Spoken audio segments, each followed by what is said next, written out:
on the. Have a little steaming machine that I just pop them in and it I doesn't know. turn itself off. Yeah, Kathy has one. It's pretty cool.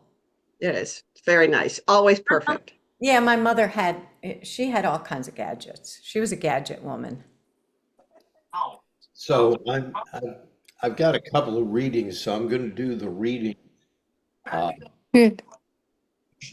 and then make the transfer for the meditation. Okay. Woo-hoo. Okay. Okay. So So I will go ahead and mute everybody then, and you can begin. All right. this is a Polish poet, Anna Swear, and it's called Priceless Gifts. She says, an empty day without events, and that is why it grew immense as space. And suddenly happiness of being entered me. I heard in my heartbeat the birth of time, and each instant of life, one after the other, came rushing in like priceless gifts. So again, so many of these poets are, when you sit and listen to the poem, it's actually an instruction manual, how to enter that space that she ends up in. And she says she begins with an empty day without events. This sounds so much to me like our meditation groups. If you do an extended meditation, you get into the second day of somebody else cooking for you, keeping the time on the meditation. You don't have to plan anything. All of a sudden, there's a spaciousness that opens, as she says, and that is why it grew immense as space. And suddenly, happiness of being entered me.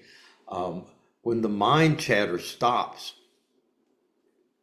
and you begin to get outside that feeling of being trapped in your body, and you begin to let your awareness settle out into the spaciousness around you, uh, things begin to change and you begin to go ventral. That natural feeling of happiness uh, begins to pervade everything. And I love this line, I heard in my heartbeat the birth of time, birth of time. That in that rhythm of the heartbeat, the beat and then the relaxation, the beat and the relaxation, you begin to hear the rhythms of all the energy around you. You begin to not be aware of things so much as you're aware of the flow of energy, the ebb and the flow. And you begin to be carried away by it. And so you can hear that here's this stillness of eternity, and against that backdrop is change, constant change. And each instant of life, one after the other, came rushing in like priceless gifts. In that space where we no longer relate to what we're experiencing as something to be controlled, something that we're supposed to have a proper relationship with. Uh, Suddenly, a feeling of gratitude begins to open up, that things are not taken for granted. We take so much of what we experience on a daily basis that we don't see the miracle in the everyday. And we try too hard to do that. We read poems, and instead of understanding how to relax into that space, we start trying to control it, trying to get there. And as a consequence, we don't. And that reminded me of this reading that I heard from Aldous Huxley. He said, it's dark because you're trying too hard. You know, it's dark out there in California because you're trying too hard to get it light. Lightly, child, lightly. Learn to do everything lightly. Yes, feel lightly even though you're feeling deeply.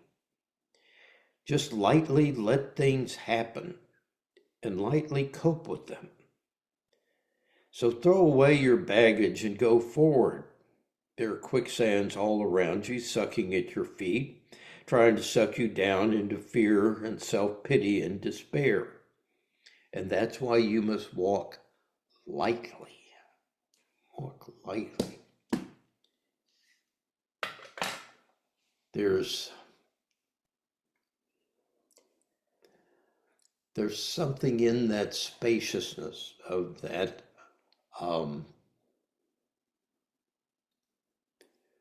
that entering into the flow without trying to make anything happen that creates I love the line of that movie, the incredible lightness of being, the incredible lightness of being.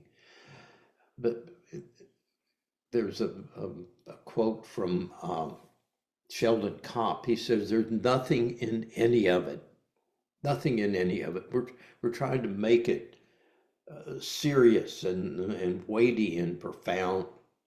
And we are afraid that the lightness is a frivolity, that we've missed something. And we haven't missed anything. And when you meet spiritual teachers, one thing I'm impressed by is they don't take things seriously. They see that all our efforts are sound of fury, signifying nothing, as Shakespeare said, signifying nothing. So in our meditation today, I want to encourage us to carry that lightness. We're not doing anything. That's why we used to do the raspberry. We're not accomplishing anything. We're not becoming spiritually or morally better people. So what are we accomplishing? What we're accomplishing is a lightness of spirit, a bringing of joy, light, peace, gentleness to the world around us. So it's such an invitation. I don't know why we all don't sit and meditate all day long, to be honest with you.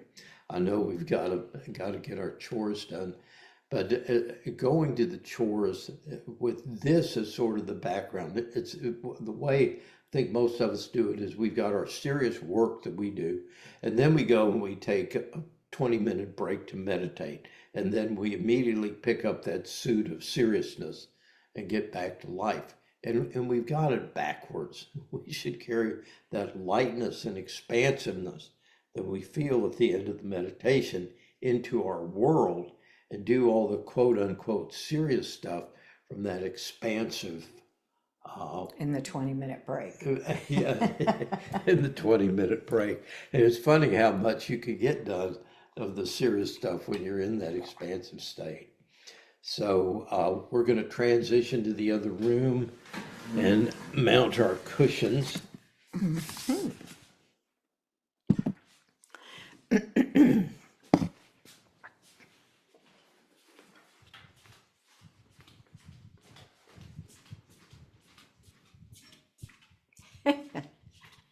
Nandu's already here. He is set up, ready to go.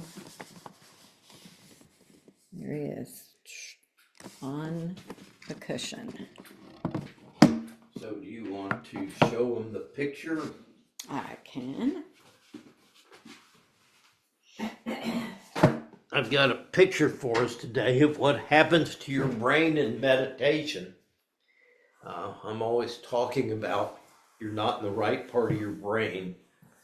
So let's have a little Anatomy 101 to maybe give yourself permission to just let it happen rather than trying to make something happen. So.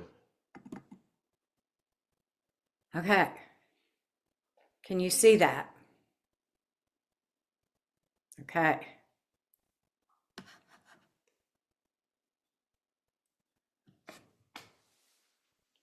Okay, I'm trying to get back to my photo. You want me to read it? Okay. I can. This is your brain on meditation. You've read about the benefits of a daily practice, but what exactly is happening inside your body to produce these profound effects? Thanks to research done using MRI scans of the brain, we know here, Rebecca Gladding, a psychiatrist, co-founder of something, blah, blah, blah. You Okay. want me to read it? Do you need your Wait, if you want to. Okay. Psychiatrist and co-author of You Are Not Your Brain. Pay attention. There's a clue in there. Shed some light on what's going on in your gray matter while you meditate. The first few minutes of meditation, your ventromedial prefrontal cortex lights up. When you start to meditate, your brain jumps from one thought to the next. And one of the reasons for this monkey mind is that this part of the brain is always active unless we learn how to activate other areas of the brain, which is exactly what regular meditation practice does. Interestingly, this part of the brain runs everything through the lens of me. And this is where the egoic mind gets created through this constantly functioning process of what's called self-referential thinking. And it can prompt you to catastrophize. You might remember something you said at work and then think, I'm going to get fired. Or rather than brushing off the pain in your hip, you might jump to the unlikely possibility that you need a hip replacement. Not so unlikely for most of us, though. Once you start to focus your attention, your lateral prefrontal cortex starts to light up. Okay, different parts. So are these labeled because this is such a poor quality photo? We can't see it. Yes, it is labeled. So, can you squeeze down on the picture? I don't think so. Well, yes. So we can. it says up there dorsal medial prefrontal cortex. Okay. Okay, so it's lateral. It doesn't really matter. It's just to say these are distinct areas of the brain. Okay. And So what they're we're looking at, those little bubbles It are doesn't just matter. different areas of the brain. That's all they represent. So once you start to focus your attention, another part lights up. Whether that focused attention is on your breath, a mantra, your footsteps, chakras, or a soothing voice guiding your meditation, your lateral prefrontal cortex begins to activate and overrides the me thoughts in favor of a more rational, logical, balanced position. This part of the brain helps you see things neutrally. This helps you to settle into your meditation even better. The more you meditate, the more active this lateral prefrontal cortex becomes, and the quieter your ventromedial cortex, the me center that catastrophizes, becomes.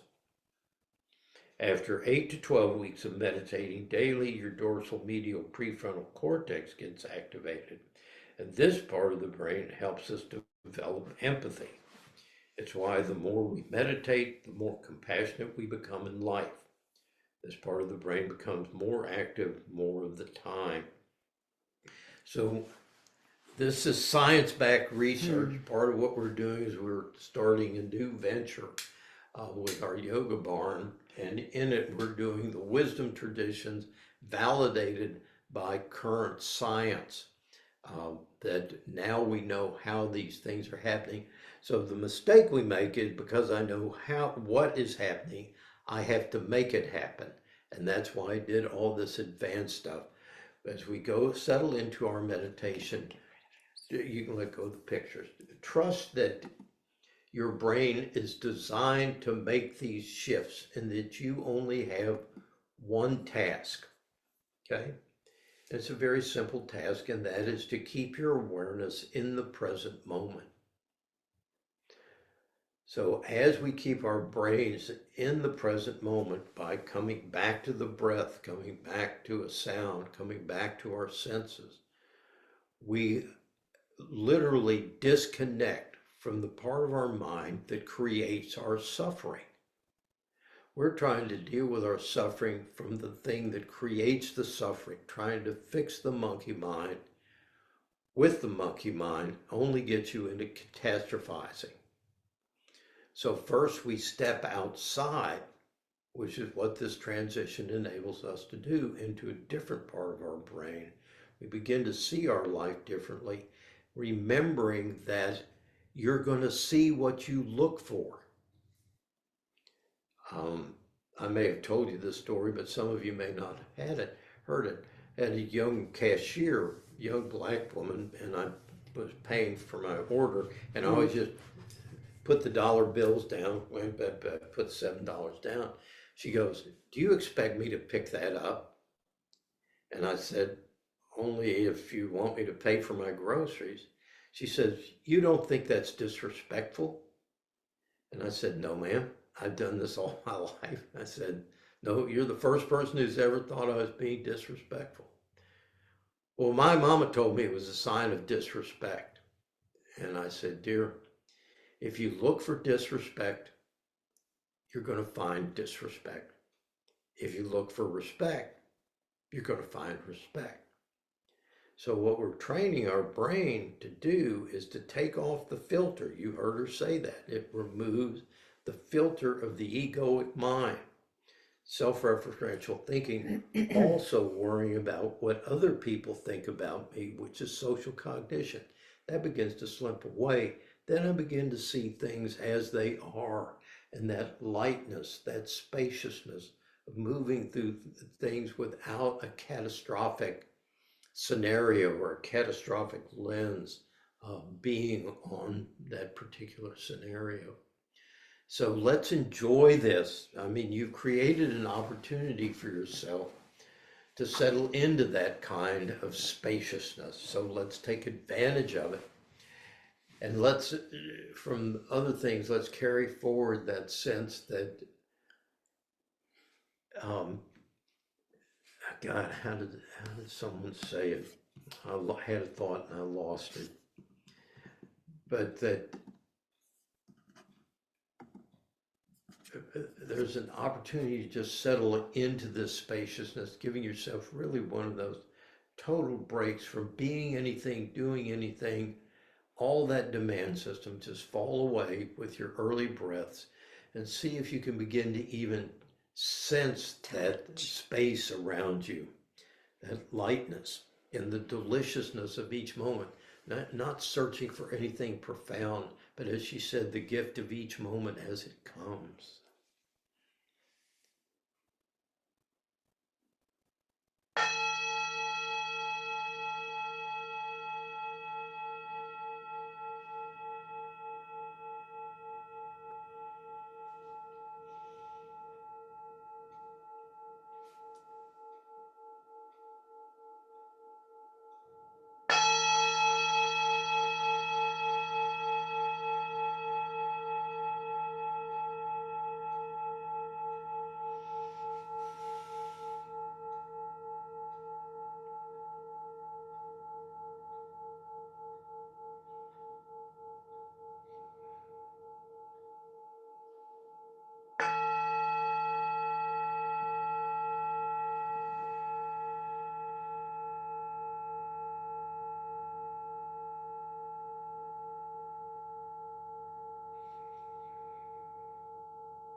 Just gently direct your awareness to your breath.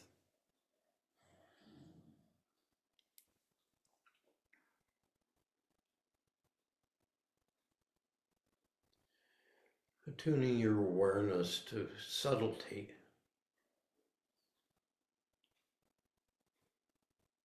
the gentle sensations that are generated by receiving the breath.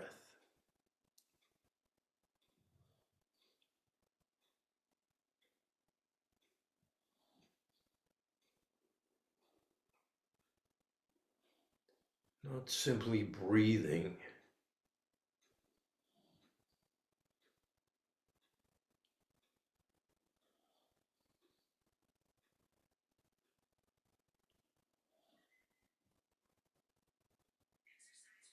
but with an active, gentle curiosity that's open to surprise.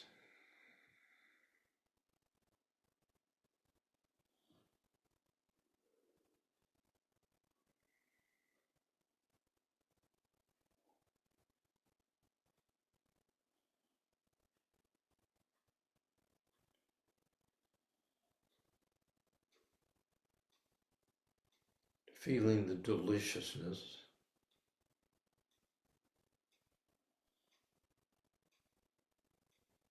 the sensations of the body receiving the breath.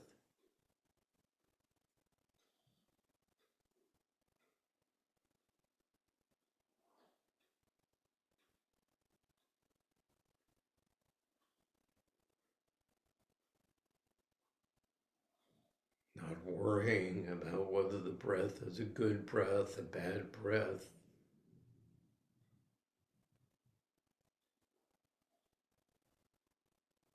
Letting the body breathe.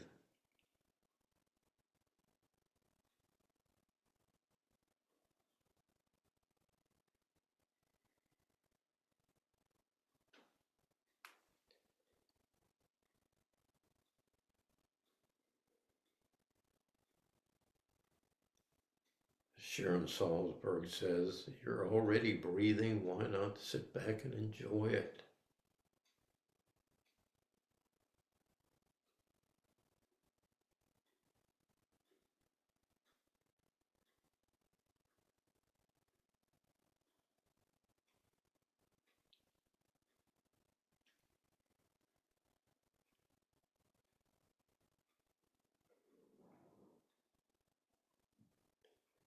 You might layer on gratitude to your body.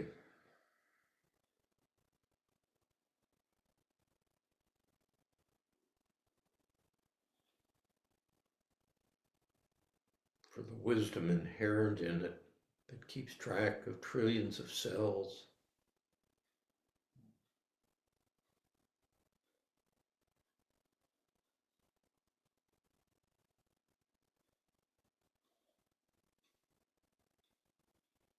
Using the breath to enter the body and enjoy the sensations,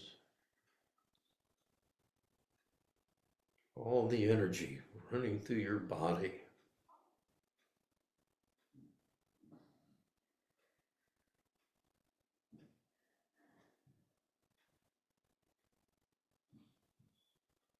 Subtle energies touching your receptors, lighting you up.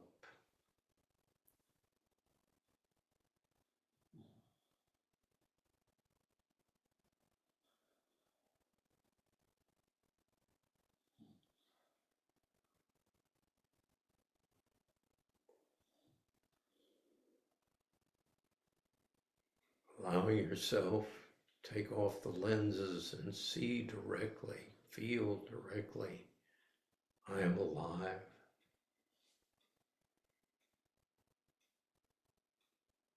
I am energy.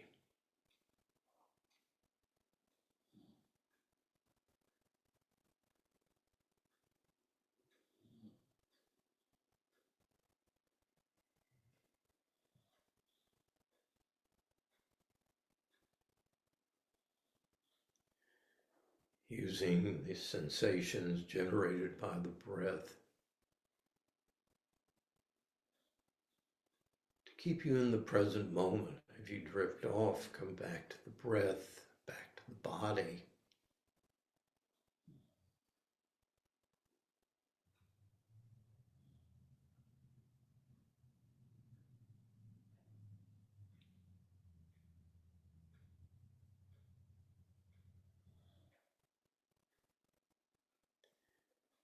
body is a wonderland.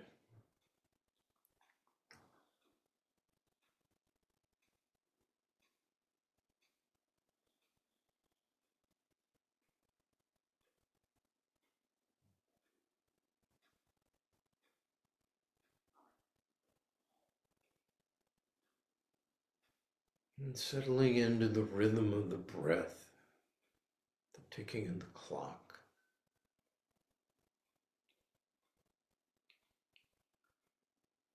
The waves of reality.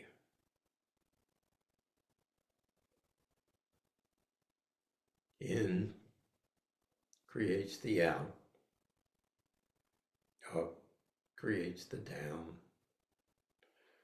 Warm creates the cool. Nothing to prefer.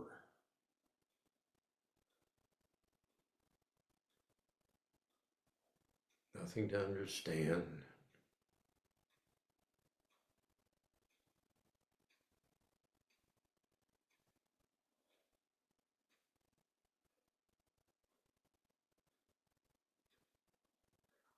Something to relate to.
Check in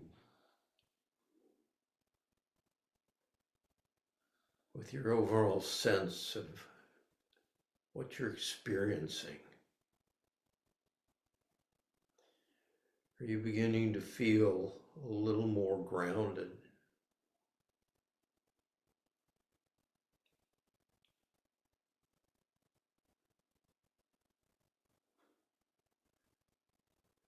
Is there a sense of well-being?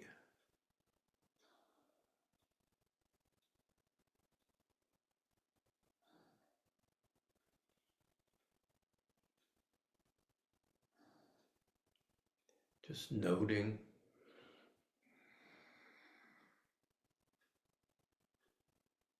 What's happened with the breath. These are just things to explore.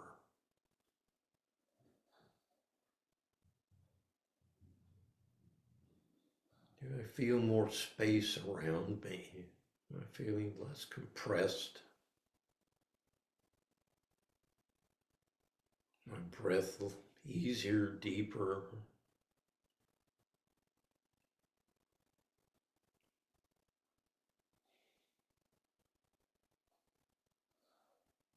Do I feel more present? Maybe more alert?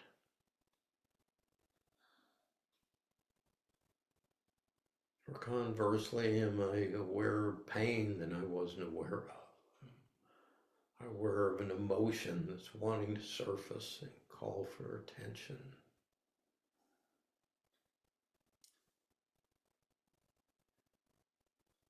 Are there thoughts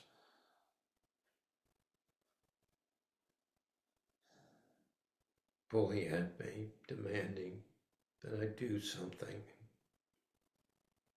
And if that's happening, just watch it. Don't resist it, but don't entertain it.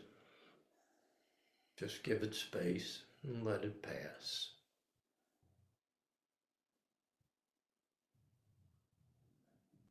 There'll be time for that later.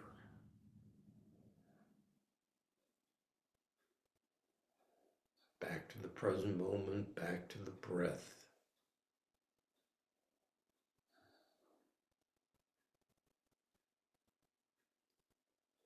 Back to the flow of sensations in the body.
starting to feel more relaxed and more comfortable, notice that there may be a drop in your intensity, wanting to go to sleep or drift off.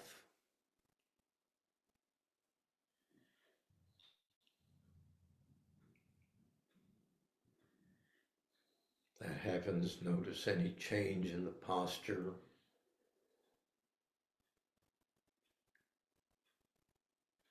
Come back to one that's more erect, more present.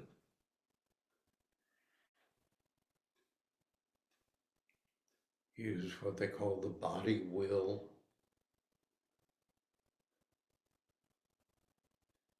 To keep the focus on the breath.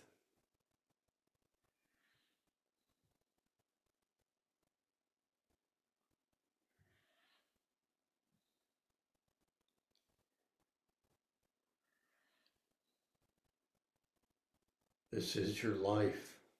Each moment you're passing through.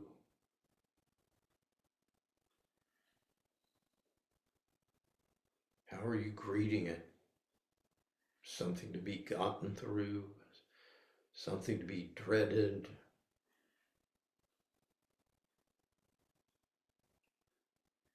or something to be relished and anticipated with joy and expectancy.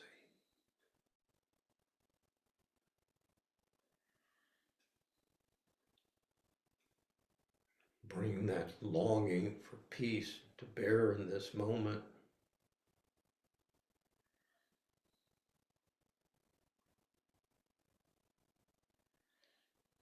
Know that it's here if you but had eyes to see it and ears to hear it.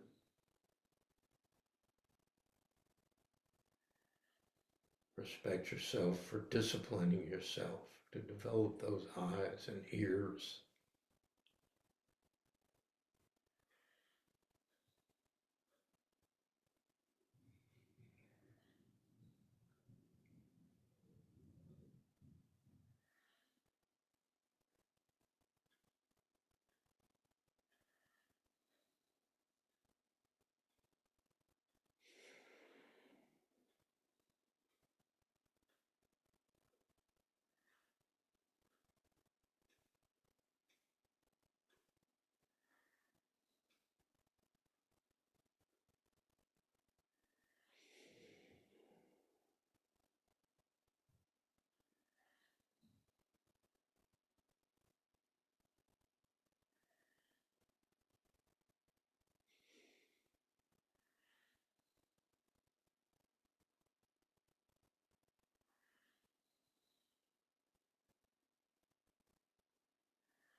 Right.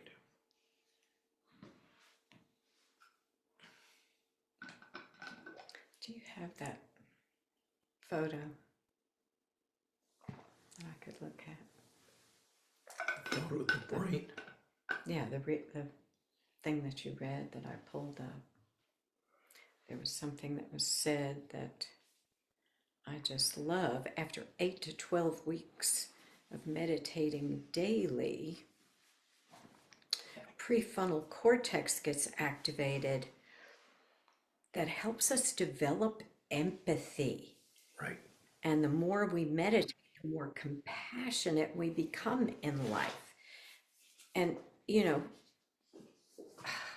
wow, why isn't that just that right there? Motivation to be the compassion. Well, I think it's because we think we are compassionate, and so it's not something we're shopping for. And we've got two Right. things that we're doing in our monkey mind that are confused with compassion. And ironically, one of the readings you gave me when we first met by, what's his name? The guy, Days of Awakening. It's Book not of Dana readings. Falls. No, I don't know. can't think of his name. Anyhow, he compares codependency and compulsive caretaking with genuine compassion. And so this feeling of urgency to fix Mark people, Nepo. Mark Nepo, thank you, and to show some visible signs of caring. We think that is compassion. And what we don't see is the compulsion behind it and how much it stresses us. Genuine compassion is not stressed. Genuine compassion is a direct seeing of things the way that they are and responding to that, so that sometimes a boot to the head is a compassionate thing. Sometimes not saying anything is a compassionate thing. So most of us are really incapable of genuine compassion because we're driven by that compulsion to fix or to prove that we care or to do something. Be the people pleaser. Be the people pleaser, have everybody like us. That's another form that compassion takes. So being in a place where you see that this is unfolding, that where people are in their lives is a direct result of how they think, feel, and even if you do interject something, they resist it and argue with it, then you just simply relate to them where they are and see their suffering and be with them in it. How seldom do we just say, I can see you're in pain?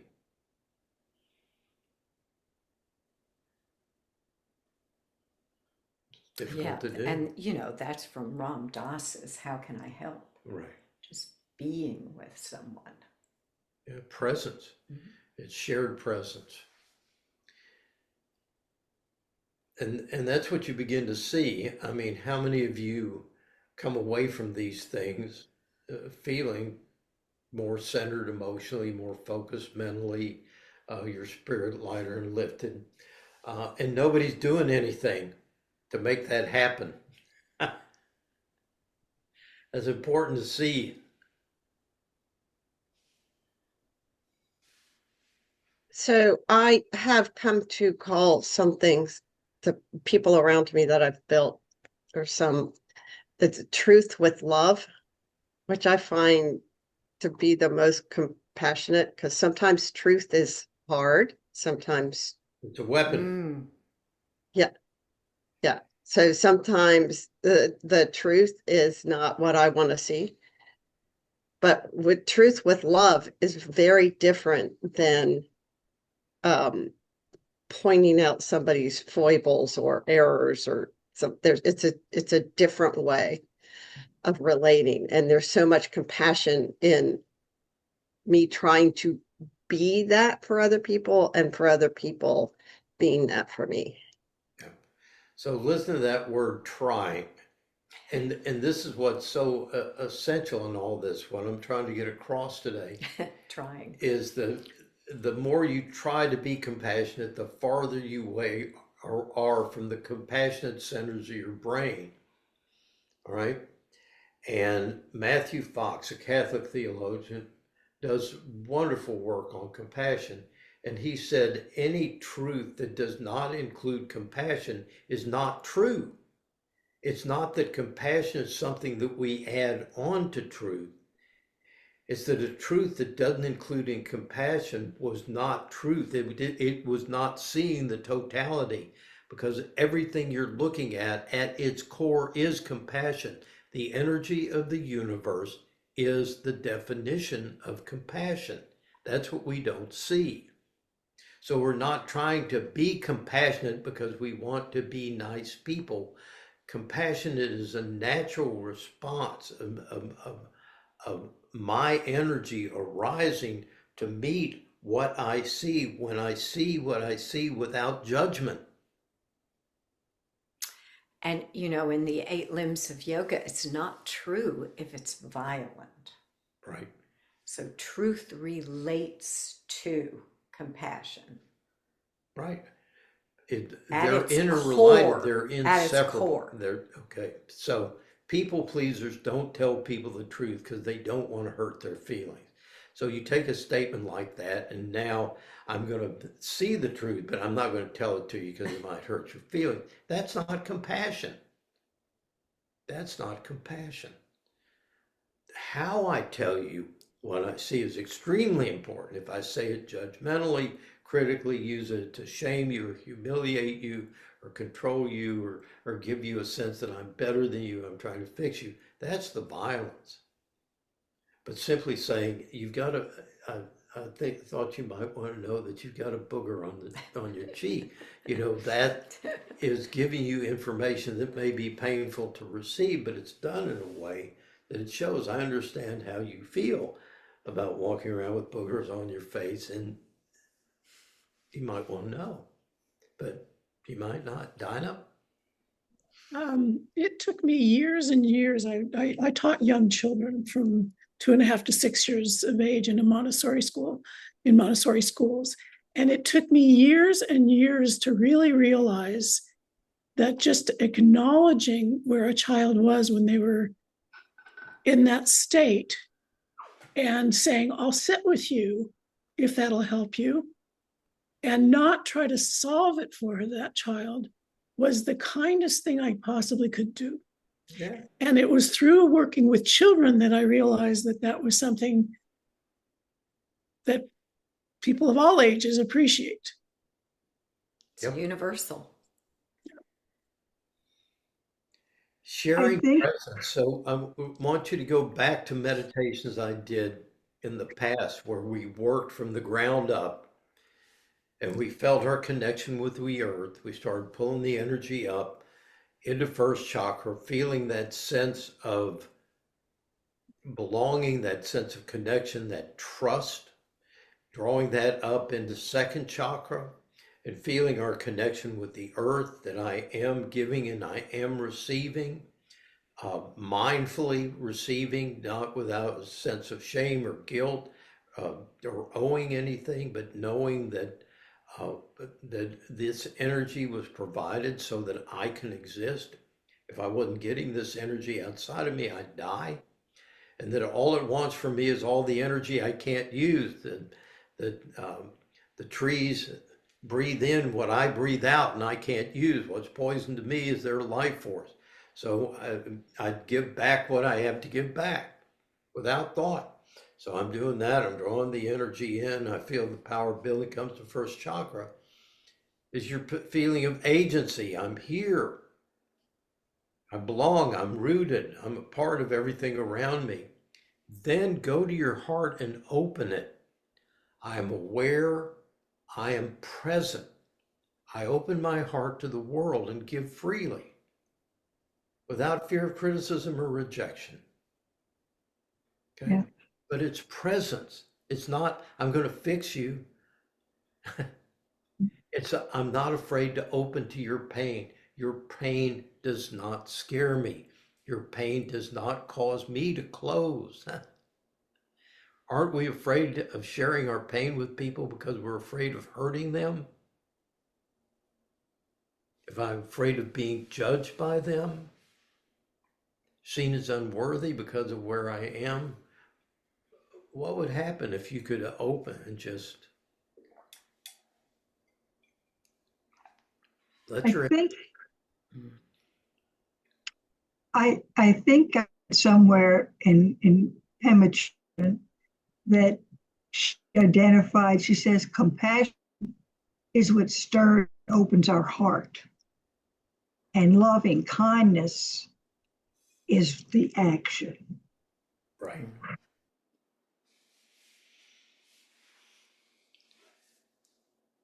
What struck me, and I'm so glad I'm back, was a few things. I've been really spinning about a couple things lately, and one is that I can't get a COVID vaccine, and I'm in a high risk category. And one is that, well, there's several. I won't go through them, but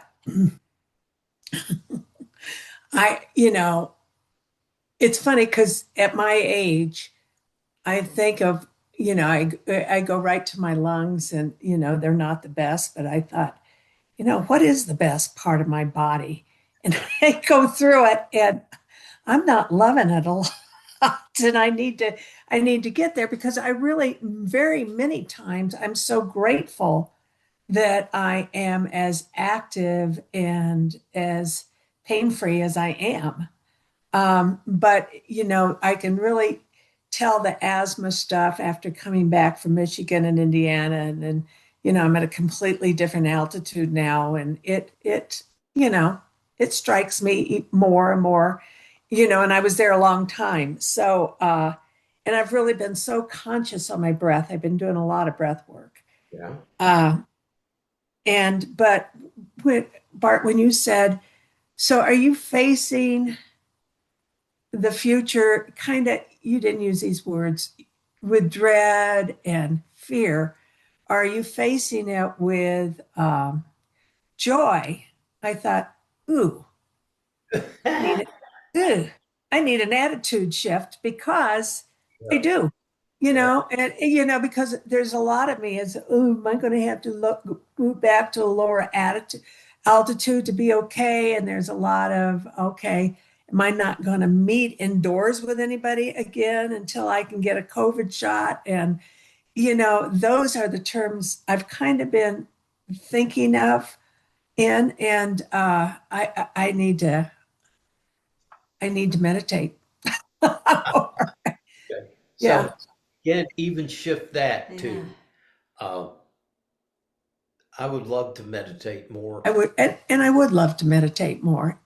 Because we just uncovered research in neuroscience that says your brain is made for independence. And the minute you try to control it, it pushes back, even if it's your own voice. And I know you get upset with me for saying, don't talk to yourself like that. But there's a reason. There's a reason, because it's not skillful. Your brain, when you say, I need to go to the gym, automatically starts looking for excuses not to go. But when you go, wow, today's the day I get to go to the gym, and have that attitude of expectancy, you're going to get there. So keep it, I used to say it in my lectures, is keep your wannas as wannas. Don't let them become goddess. The minute they become goddess, you're fucked. Does that make sense to anybody? Mm-hmm. So it's how bad do you want, one of the steps it says we continue to take inventory and we practice these principles in all our affairs, and we go, oh, I got to do this the rest of my life. And it's like, look, how bad do you want peace? How bad do you want love? How bad do you want joy? This is how you get there. Why are you whining about it? This is not something you have to do. No one's making you do that. It's simply, if you want these things, this is what you do. If you want to be more flexible and feel the energy, you do yoga. If you want to control your mind, you meditate. That nobody's going to make you do it. You just go, oh, okay, that's how I do it. You know? If I want to have good food, I go cook it. And I don't feel like I'm a victim because I just cooked a meal better than I can get in a restaurant. Mhm. So I leave the dog whisperer channel on for my dogs. Just don't start. And when I was leaving the house the other day, I was listening to it in the background, and he was talking to these people training dogs, and he said, if you pull back on the leash, they will get defensive and automatically pull against you. Yeah. Yep. And so that's what I thought of when you just said that. He said, if you just gently pull up, it lifts their head and they change their attitude. But as soon as you try to control them, they're gonna want control back. And it just came to my mind visually when you said that. Well, Perfect. just look at yourself. Perfect. The minute someone tries to control you and tells you what you should do, feel what happens in your body. I mean, just be present. I'm going to bow up on you, even if what you're telling me is something I want to do. Mark, Go ahead, Drew. I wanted to share my morning meditation because it kind of, again, significantly uh, preset my mind to what you were talking about.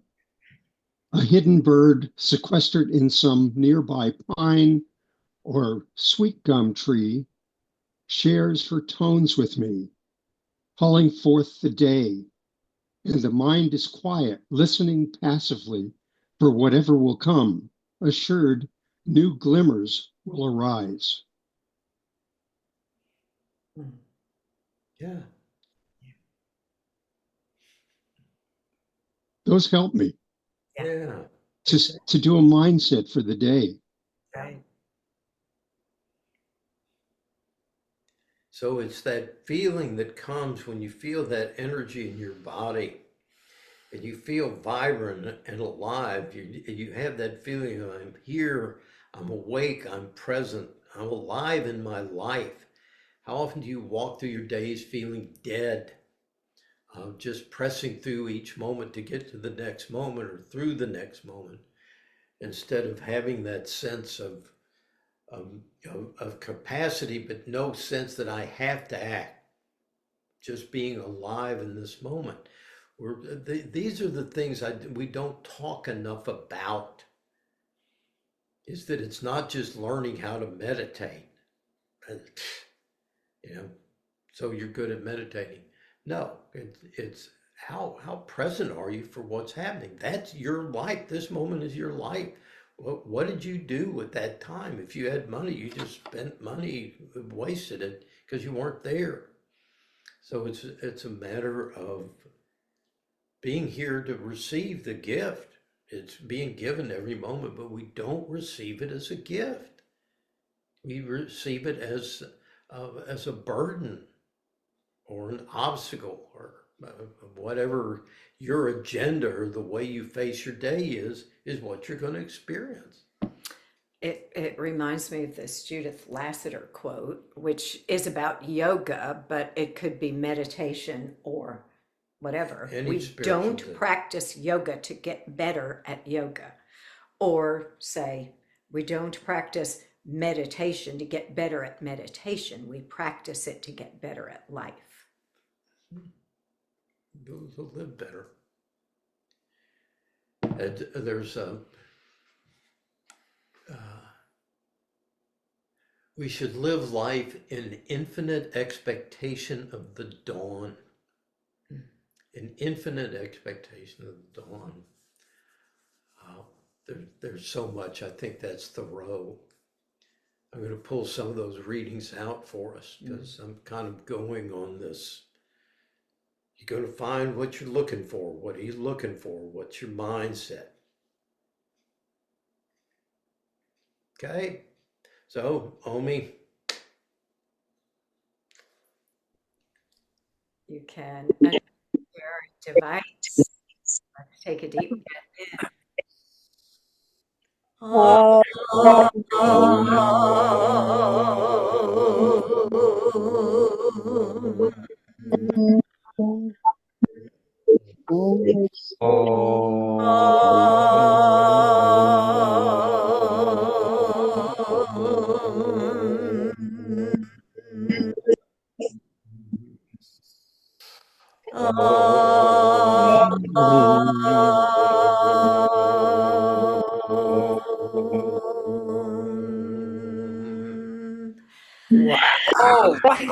wow.